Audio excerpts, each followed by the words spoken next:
Hello friends, मैं अमन छाबड़ा आपका स्वागत करता हूं अपने चैनल लिव इंजीनियरिंग में।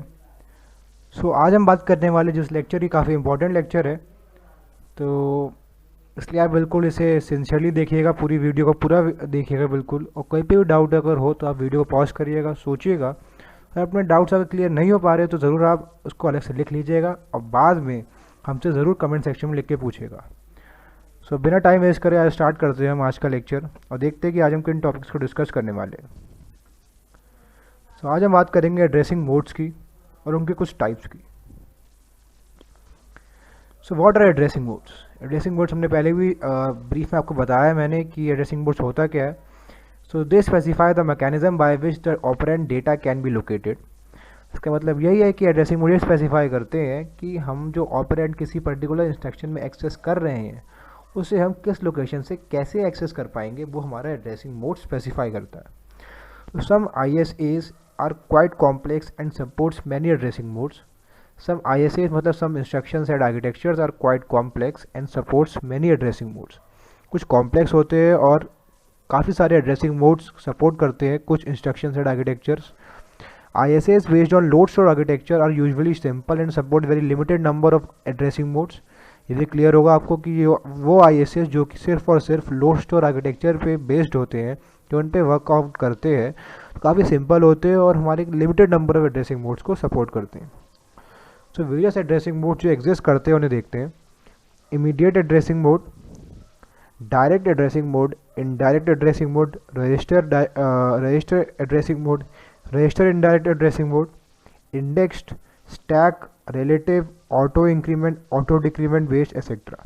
ये सब हमारे अलग अलग एड्रेसिंग मोड्स हैं जो कि हमारे एग्जिस्ट करते हैं। अब हम डिस्कस करेंगे इन्हीं के टाइप्स की। तो हम सबसे पहले हम डिस्कस करेंगे इमीडिएट एड्रेसिंग मोड्स को। The operand data is part of the instruction itself. तो इस पर्टिकुलर एड्रेसिंग मोड में हमारा जो ऑपरेंड का डेटा होता है वो हमारा इंस्ट्रक्शन में ही प्रेजेंट होता है। इसका मतलब ये है कि इस केस में हमें कोई भी मेमोरी एड्रेस की मदद से कोई डेटा हमें एक्सेस करने की ज़रूरत नहीं पड़ती है, डायरेक्टली हमें इस पर्टिकुलर इंस्ट्रक्शन में डेटा गिवन ही होता है। No memory reference is required to access the operand. Fast but limited range. Fast तो इसलिए होता है क्योंकि हमें यहाँ पे मेमोरी एक्सेस करने की ज़रूरत नहीं है, लेकिन रेंज इसकी लिमिटेड होती है because a limited number of bits are provided to specify the immediate data. Immediate data को स्पेसिफाई करने के लिए जब इंस्ट्रक्शन की एनकोडिंग करते हैं कुछ बिट्स ही प्रोवाइड होती हैं, इसीलिए हमारे पास इसकी रेंज जो होती है वो लिमिटेड होती है। तो एग्जाम्पल है इसका ऐड #25। वो हमें बात करें इमीडिएट की, इसलिए यहाँ पे हमारे वैल्यू सारी इमीडिएट की यूज़ करेंगे। तो #25 ने पिछले लेक्चर में पढ़ा था कि हमारी इमीडिएट वैल्यू को रिप्रेजेंट करता है। तो इसका मतलब ये है कि हम यहाँ पे हमारा कोई भी एड्रेस इंस्ट्रक्शन नहीं है, जिससे हमारा एक्यूमुलेटर बेस हमारा इंस्ट्रक्शन सेट होगा। ये हम पिछले लेक्चर्स समझ लीजिए लेक्चर 7 या 8 में हम शायद डिस्कस करा है इन्हें, एक्यूमुलेटर बेस्ड इंस्ट्रक्शन सेट्स को जो हमने क्लासीफाई करा था हमने अलग अलग, तो हमने इन सब को पढ़ा है। तो अगर आपको इन्हें समझने में कोई प्रॉब्लम हो रही है तो मेरी आपसे रिक्वेस्ट है कि हमारे पिछले लेक्चर्स और देखिएगा, जिसमें हमने इंस्ट्रक्शन सेट्स को क्लासीफाई करा और उन्हें डिटेल में पढ़ा। यहाँ पे हम क्या कर रहे हैं, एक्यूमुलेटर में ऐड कर रहे हैं वैल्यू इमीडिएट वैल्यू 25, वापस स्टोर करा रहे हैं रिजल्ट एक्यूमुलेटर में। ऐसे दूसरा एग्जाम्पल है ऐड R1 R2 42।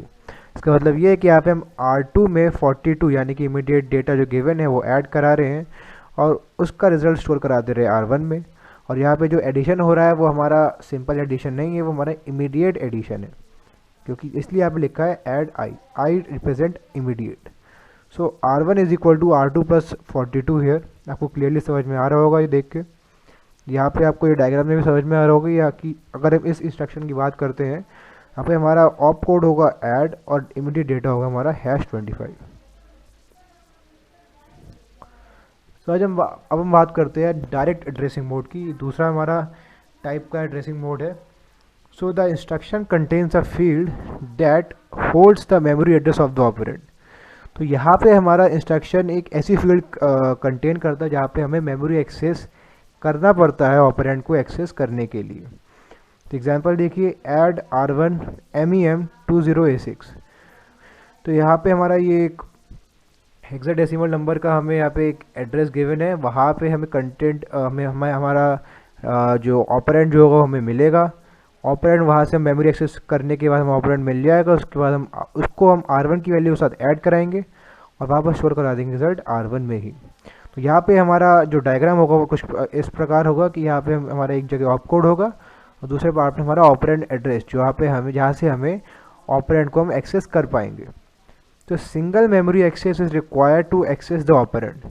तो इस केस में सिंगल मेमोरी एक्सेस हमें चाहिए होता है ऑपरेंड को एक्सेस करने के लिए।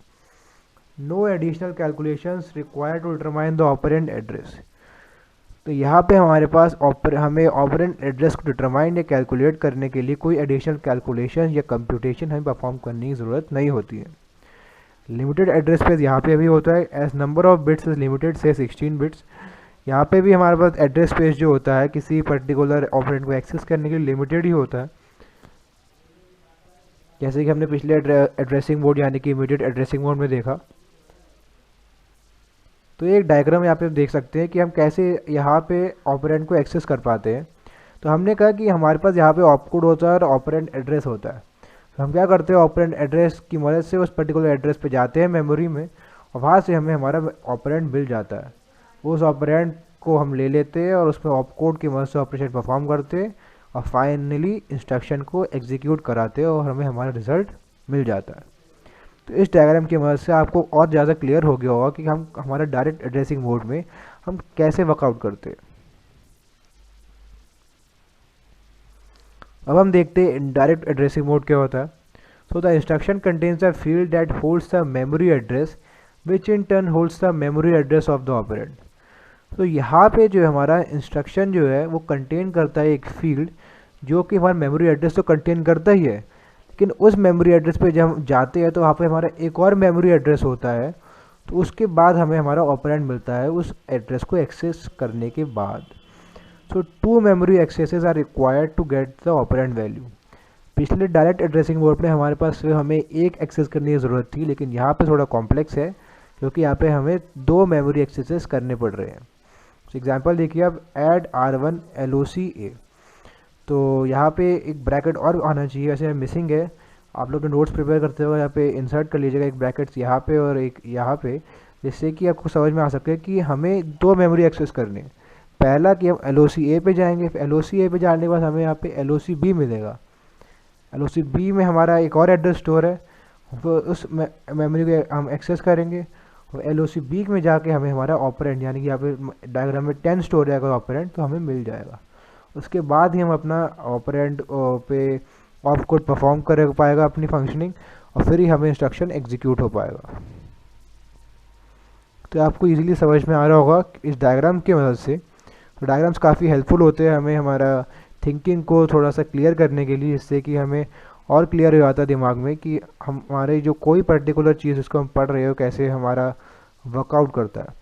यहाँ पे आपको दिख रहा होगा कि LOC-A हमारा मेमोरी एड्रेस है, उस पर हम जाते हैं जब तो वहाँ पे हमारा एक और मेमोरी एड्रेस स्टोर होता है, हमें फिर से मेमोरी एक्सेस करनी पड़ती है, उसके बाद हमें हमारा ऑपरेंड मिलता है। तो यहाँ पे बेसिकली हम 2 मेमोरी एक्सेसेस कर रहे हैं, जो कि एक डिफरेंस क्रिएट करता है इनडायरेक्ट एड्रेसिंग और डायरेक्ट एड्रेसिंग में।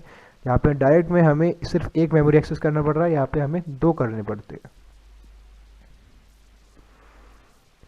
Slower but can access large address space.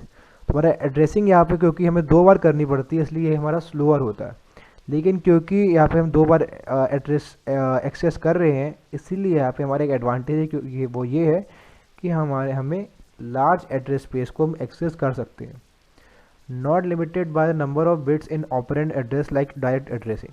जैसे कि हमारा डायरेक्ट या इमीडिएट में हमारे पास नंबर ऑफ बिट्स की लिमिटेशंस थी कि हम पर्टिकुलर नंबर ऑफ बिट्स ही हम को एड्रेस करवा पाएंगे, लेकिन यहाँ पे ऐसी कोई लिमिटेशन नहीं है, जो कि एक एडवांटेज है इन डायरेक्ट एड्रेसिंग का डायरेक्ट या इमीडिएट एड्रेसिंग के ऊपर। एग्जांपल देखिए, ऐड R1 20A6H। H से समझ में आ ही गया होगा, हमने पहले ही पढ़ा है कि हम जब हेक्साडेसिमल नंबर को रिप्रेजेंटेशन पढ़ रहे थे, तो ये हमारा एक हेक्साडेसिमल नंबर है। इसको हम ऐड कराएंगे R1 में और हमारा फाइनली रिजल्ट हो जाएगा स्टोर R1 में ही। तो ये एक टाइप का हमारा इनडायरेक्ट एड्रेसिंग शो कर रहा है। यहाँ पे आप देखिए 2 बार ब्रैकेट लगाया है हमने, वैसे ही आप यहाँ पे भी ब्रैकेट्स 2 बार लगा लीजिएगा, इससे आपको क्लियर हो जाएगा कि हम इनडायरेक्ट एड्रेसिंग की बात कर रहे हैं। यहाँ पे हम पहले एक मेमोरी एक्सेस करेंगे, फिर दूसरा करेंगे, उसके बाद हमें ऑपरेंड मिलेगा, फिर हम फाइनली हम अपना ऑपरेशन ऑपकोड की मदद से हम इंस्ट्रक्शन को एग्जीक्यूट करवा पाएंगे। तो ये एक डायग्राम है। तो यहाँ पे आप देखिए, यहाँ पे हमारा ऑपकोड है इंस्ट्रक्शन में और ऑपरेंड एड्रेस है। उस ऑपरेंड एड्रेस पे जब हम जाते हैं मेमोरी में, तो वहाँ पे हमें पॉइंटर मिलता है, मतलब वो भी हमारा एक एड्रेस फील्ड कंटेन कर रहा है। वो पॉइंटर है जिस ऑपरेंड को पॉइंट करता है, हम वहाँ चाहते हैं, उसके बाद तब जाके हमें हमारा ऑपरेंड मिल पाता है। तो बेसिकली यहाँ पे हम दो मेमोरी एक्सेस कर रहे हैं, पहला यहाँ पे, फिर दूसरा इसके बाद एक और, तब जाके हमें हमारा ऑपरेंड मिल पा रहा है। तो ये एक डायग्रामेटिक व्यू था, जिससे आपको और क्लियर हो पा रहा होगा कि हम इनडायरेक्ट एड्रेसिंग हमारी कैसे होती है। सो फ्रेंड्स, इसी के साथ हम आ गए अपने लेक्चर 14 के एंड में। सो ये लेक्चर ये भी मैंने ब्रीफ रखा है। ब्रीफ आप इसलिए रखा है क्योंकि एड्रेसिंग मोड्स काफ़ी इंपॉर्टेंट है, कि अगर मैं चाहता तो मैं सारे एड्रेसिंग मोड्स एक लेक्चर में सम अप करके आपको पढ़ा देता, लेकिन फिर वो थोड़ा मैसी हो जाता, थोड़ा आपको दिमाग में क्लियर नहीं हो पाता है कि हमारे कौन से एड्रेसिंग मोड्स में कैसे हम वर्क करते हैं। इसलिए वो बाकी के एड्रेसिंग मोड्स हम अपने नेक्स्ट लेक्चर में पढ़ेंगे। यहाँ पे आपको बाकी सारे एड्रेसिंग मोड्स पढ़ा दिए जाएंगे।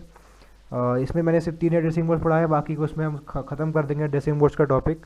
सो फ्रेंड्स, मेरी ये आपसे यही होप करता हूँ कि आपको ये हमारा लेक्चर पसंद आया होगा, और अगर आपको पसंद आ रही है हमारी वीडियोस तो हमारे वीडियोस को जितना हो सके उतना शेयर करिए, लाइक करिए, कमेंट करिए, अपने डाउट्स पूछें हमसे।